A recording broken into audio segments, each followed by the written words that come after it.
This is a production of PBS Charlotte. Just ahead on Carolina Impact. Yeah, grab your popcorn and buy a ticket to the newest movie theater in town. I'm Jeff Sonnier. We'll tell you how the big screen is also triggering big changes for one Charlotte neighborhood.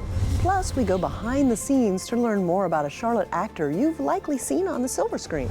And they're not just tasty treats, how a local couple uses their homemade cakes as a connector. Carolina Impact starts right now.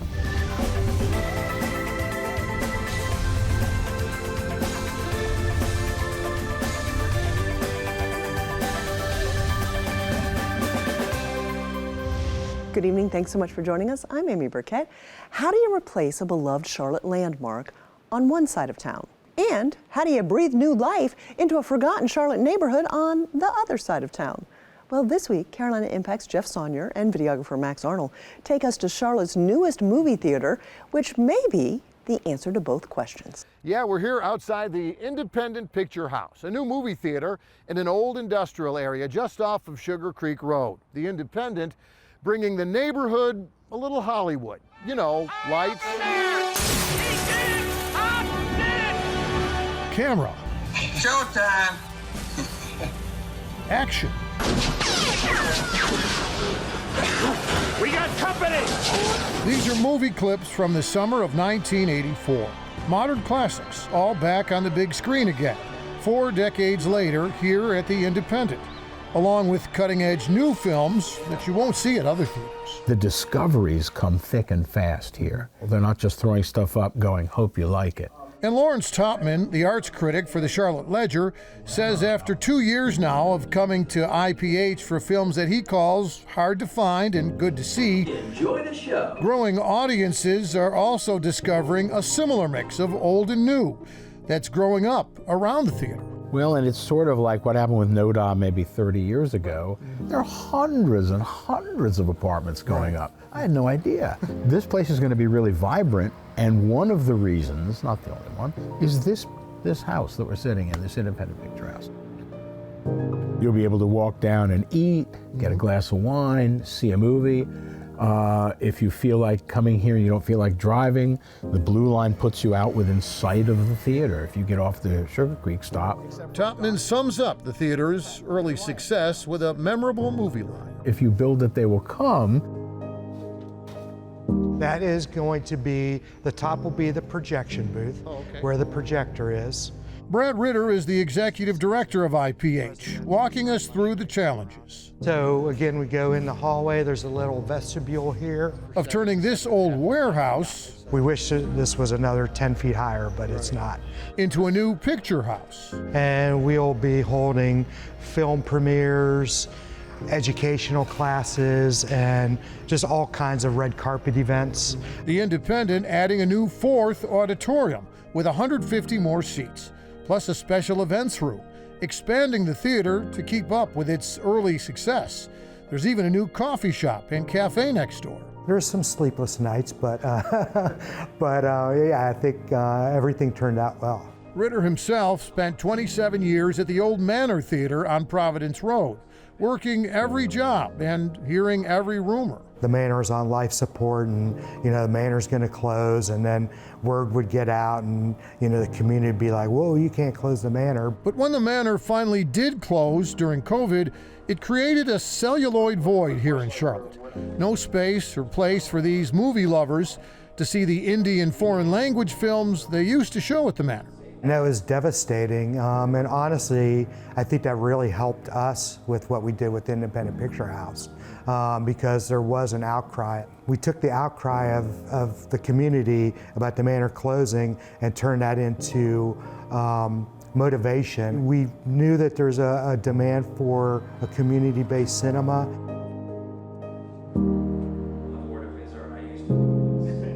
Today, there are displays here at the Independent of faded photos and old movie ads, honoring the Manor Theater's 74-year history, and the other old Charlotte movie houses that came and went before the Manor.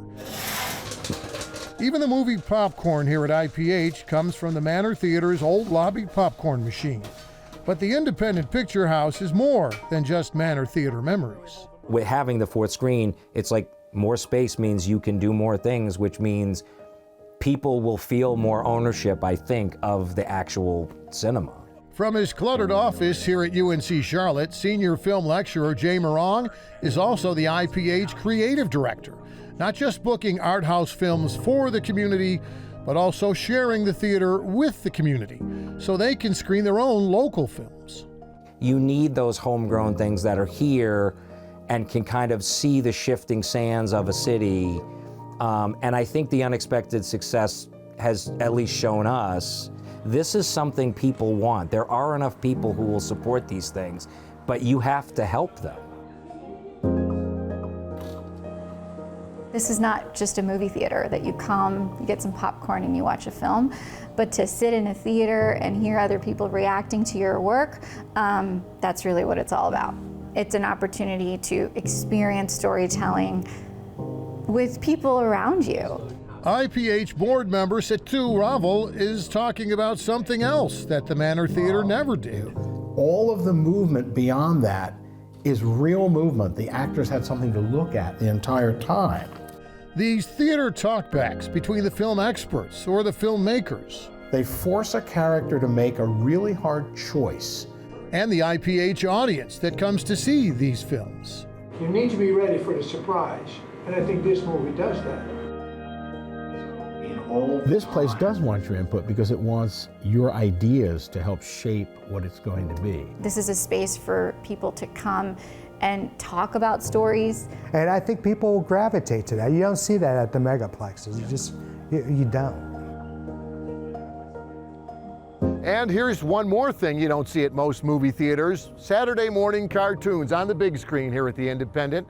Once a month, every month. There's even milk and cookies for the kids, although it's hard to resist the old Manor Theater popcorn. They're still popping fresh here at IPH. Amy? Thanks so much, Jeff. If you're ready for your own movie night at Independent Picture House, check out pbscharlotte.org. We'll link you to what's playing now, what's coming soon, and how you can help support Charlotte's independent film community. Well, speaking of the silver screen, when you think of the term actor, who comes to mind? Likely the A-listers, people like Tom Cruise, Sandra Bullock, or Denzel Washington. But there are thousands of actors and actresses not on the A-list who are still earning a living in their profession, including some right here in Charlotte. Carolina Impact's Jason Terzis joins us with the details. When we think of acting hotbeds, the Queen City probably isn't the first place to come to mind. Most likely you think of Los Angeles, specifically Hollywood, or maybe New York City. While there may be an occasional television show or movie that's shot here in the Carolinas, there are multiple actors based here, earning a living in the acting world. And we got the inside story with one of them. From where I sit, the 2013 pilot has the kind of room you really want. His face may not be instantly familiar. Preston doesn't know the cost of anything. But it's one you've likely seen, even if you didn't realize it. Now, here's where you come in. Likely multiple times. Craig? Curtis? Everything's running smoothly out here? Whether in commercials. I'm Jerry from Carolina Air Conditioning. Dramatic roles. I had your picture pinned on the squad room board so long as like you was part of the decor. And just about all things in between. Your resume is impressive. But how could you possibly have 17 years experience in publishing? When I tell them I'm an actor, the very first thing they say is, what have I seen you in? There are absolutely things I can tell people they've seen me in, but it's just not, it's not the most ubiquitous stuff out there. What a mess. Now I have to call legal, and they hate me as it is. Tim Perez Ross has spent his entire life doing what he loves to do, act. You've just likely never heard his name. Acting is his life. It's his passion, and he wouldn't have it any other way. A self-described blue-collar actor, Tim has appeared in countless roles. I do a lot of spokesperson work. Choose the Shark Bite product that is right for your next job. A lot of my bread and butter work is corporate videos, training films. I have absolutely no ego about those. They are useful, they're necessary, they pay well. But at BASF, it's everyone's responsibility to look out for each other. One time I was in the break room and I'm like, oh, that's my husband. And he's doing a commercial, and then everybody's watching TV and everybody's looking at me strangely like, Originally from Statesville, Tim was a theater kid in high school, and he was all set to go to North Carolina State to study meteorology. But he had an epiphany while acting in his senior play. And I started talking out loud to myself, saying, I have to do this. I don't know what this feeling is, but I want this feeling again. I have to do this. It was the right decision. After attending Catawba College, Tim moved to Los Angeles, where one of his early small roles was in the popular teen sitcom Saved by the Bell, where he loses to a girl in wrestling.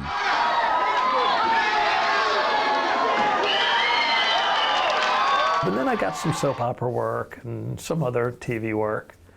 But LA was never really where I wanted to be. His decision was to come back home to North Carolina, where Tim was then a regular on The Mecklenburgers. And in jail? What are we gonna do? A sitcom designed to teach people about Mecklenburg County services. The show was long on awards, but short on viewers. Well, a lot of people are like, oh, you're doing Mecklenburgers, it's a terrible show or whatever. I was in 33 episodes of that show. I would just say, hey, laugh all you want. This is one of the best jobs I've ever had. For one episode, Tim even dressed up and sang as a banana. Bananas are good for you. Banana video. I don't think it rings a bell, no. He's a banana.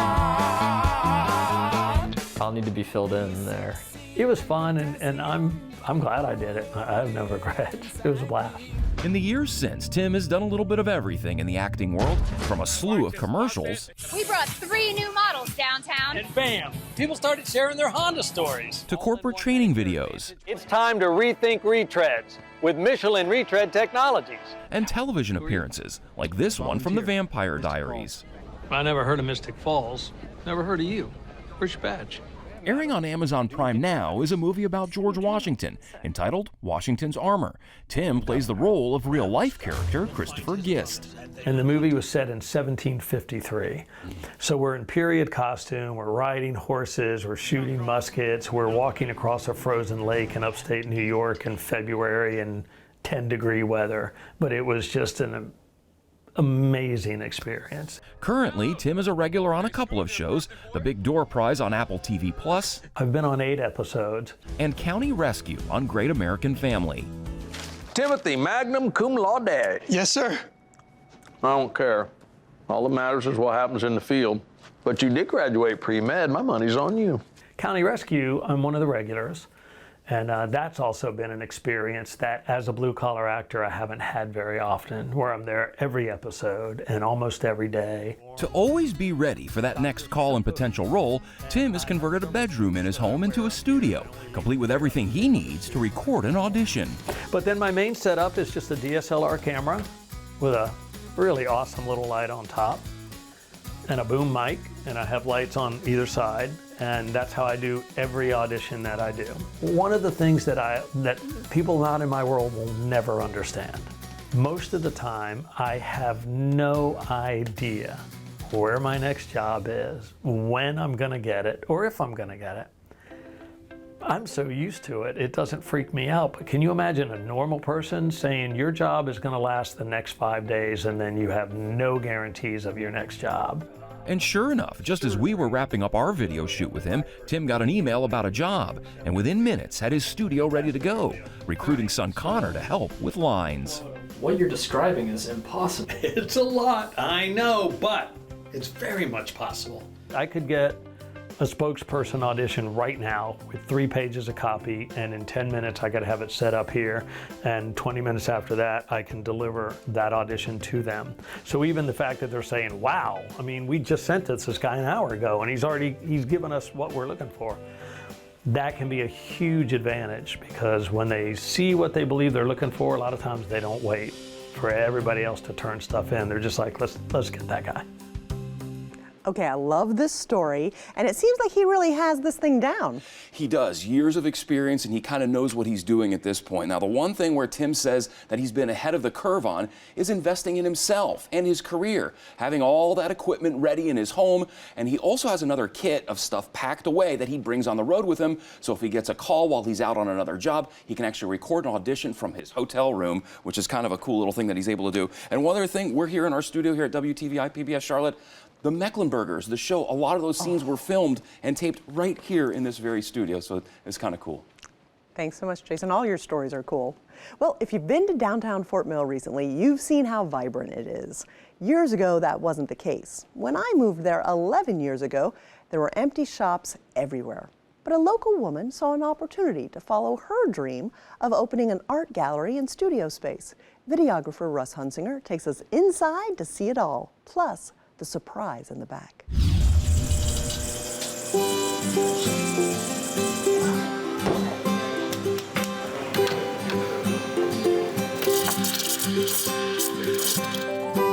My business is all about supporting the arts. When we lived in Charlotte, I had some ducks.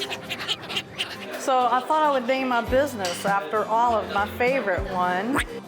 The concept when we first moved on Main Street was to have a clay studio and a place where people can exhibit their work. We want to wet this down a little bit. I wanted to teach people so that they knew the idea of what goes into art. Good, Jen. Whew. To feel how relaxing and tranquil you feel when you are engaging your creativity. I love the feel of getting my hands dirty and getting into it, but moreover, I really liked the community and all of the encouragement, and everyone's so helpful and friendly, and it's become my second home. All arts represented here, the clay, painting, music, and I really enjoy the music part now. It's a lot of fun. But I rotate these out and I put other artists in here as well, and usually they're emerging artists in the area. And also have school art in here sometimes. I like to have exhibits for the schools so they can see what it's like to have their work in an exhibit. It's just an opportunity for everyone. It's given me a safe space to put myself out there. I think one of the biggest things as an artist is being perceived by others. It can be very scary. And so I think having a place of people who are very supportive and open has been really good, because it's given me the little nudge I've needed to kind of start putting myself out there in a way that's not super intimidating. I can't tell you how many times I've made coffees for people time and time again, and they never say a word to me, but that last time they open up about everything, and turns out they're an oil painter or a sculptor or a photographer or whatever. It's something you don't get at a lot of other places. I am hearing impaired. That really did make me not go out in social environments a lot. I am more open. I understand. It goes back to when I found it hard to be in galleries and stuff like that. Being here is like being among my own people. I'm not isolated. People know that I can't hear well, so they will be happy to repeat it. I'm never made to feel uncomfortable about that. And I think that's just fabulous. All of the people here tend to encourage others, especially newbies. Whatever barriers there is, it doesn't impede creativity that I have.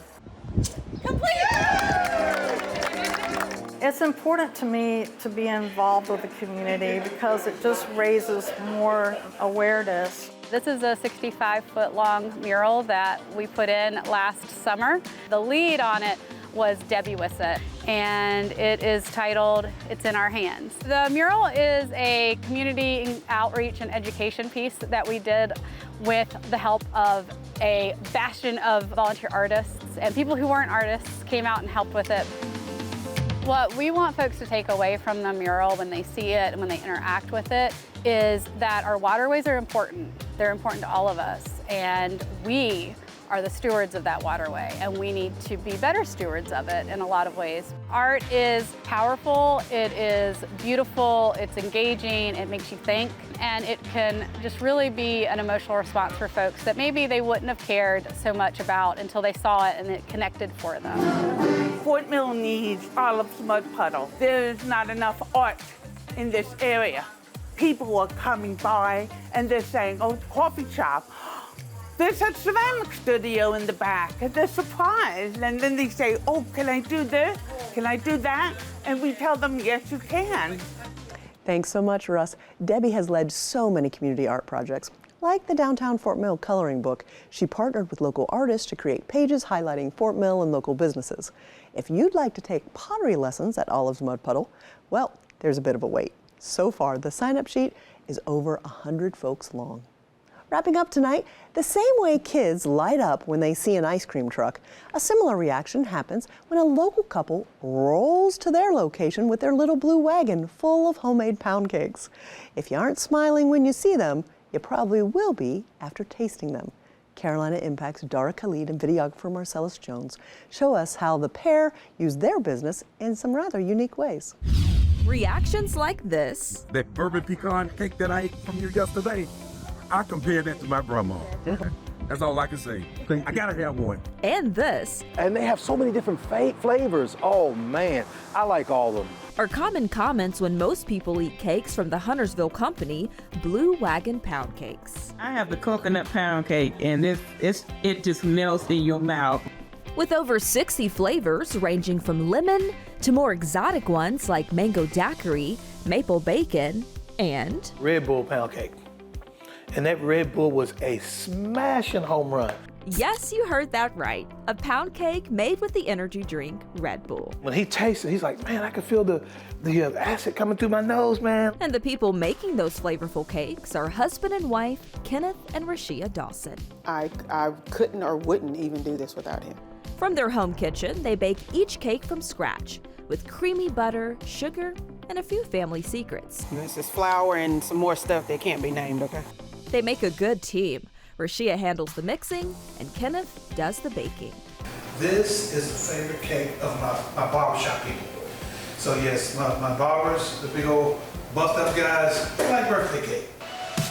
Although they have dozens of flavors they bake now as a business, it all began with one simple flavor, vanilla. It's special to Rashia because it's the first flavor she learned as a child in the kitchen with her mom. My mom was a single mom. I'm the only girl, so hey, who ends up in the kitchen? Me. And so, but I was always with her by her side, learning how to bake. Baking may have brought her joy, but to pay the bills, she took on different careers. I always thought I would be a teacher of sorts, or even doing hair, because I went to beauty school as well. So this baking, never anywhere in the forefront of my mind, ever. Same story for her husband, who's an award-winning musician. Well, see, I've been in sales almost all of my life. Despite where life had already taken them, they knew in 2017 it was time to bring their talents together to create tasty treats. To do it with your wife, the person that you love and in love with, it is so easy. It's sweatless. It's like our sanctuary. It's almost like a piece of heaven for us. And that piece of heaven they feel is the same one they want others to feel too. So BlueWagon Pound Cake is also ministry. So we go out in Charlotte, we hit the streets, we witness and minister to the lost. We evangelize the gospel. Rashia recalls a time when they were selling cakes, but dropped everything to comfort a woman in need. He called me, he said, I need you to come in, I need you to come in. And so she was sitting there, she was going through a very difficult time. And I just grabbed her, I just hugged her. Michelle Blackett received that hug, a hug she still feels years later. I was in a dark moment, probably the darkest in my life. I had lost my husband unexpectedly. When she entered the salon, she didn't ask my name. It is almost as if she knew who I was. She came in, arms wide open, took me in her bosom and prayed for me. And prayer helped Rashia get through battles like childhood sexual assault and depression. The psychiatric ward of the hospital. They go, put me on new medicines, I'm in therapy. So that went on for 10 years, like clockwork. However, in the midst of her pain, she kept baking and finding ways to serve others, which helped her heal. You want to live with purpose, and you want to impact others' lives. Because who's to say me touching her life, who is that life going to touch afterwards? So it may touch lives I'll never see. But there are a few lives she and her husband touched that she did get to see. Sweetest people in the world. And friend, hey, we're going to get together. Right. I can see God all over you. Back in 2020, during nationwide unrest over the murder of George Floyd, the Dawsons wanted to use their cakes to create unity. So we go to the police station in Kannapolis, talk to the chief guy there. He said, hold on, Dawson, you the guy selling cakes? I said, yeah. He said, man, come on over. What you want to do? So we went there, we ministered and brought him a bunch of cakes, had prayer, had a beautiful time. It's moments like that the Dawsons enjoy most.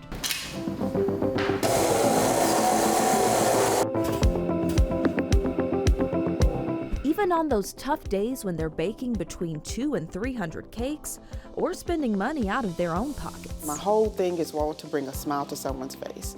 I want to, if they were having a bad moment before they tasted the cake, when they put that in, they forget that whole bad moment, even for that small period of time, that it brightens their day. And if you ask these customers, they'll tell you the cakes are doing just that. The chocolate, oh my God, I'm addicted to that. Now my wife loves the banana pudding cake. Miss Rashia, this mango. Ma'am, I'm hooked on another one of your flavors. So when you see the BlueWagon rolling, just know there's more than cakes coming your way. There's a load of love too. For Carolina Impact, I'm Dara Khalid. Thank you, Dara. Another thing the couple enjoys is accepting off-the-wall flavor requests, so don't be afraid to put in an order for them. They're likely up for the challenge.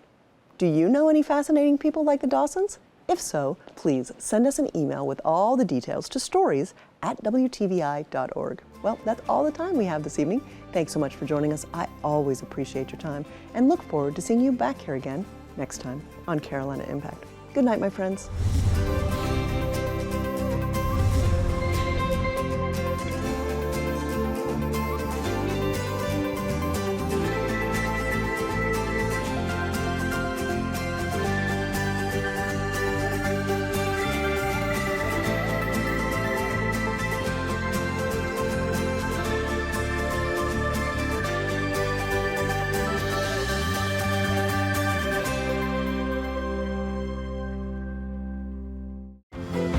This is a production of PBS Charlotte.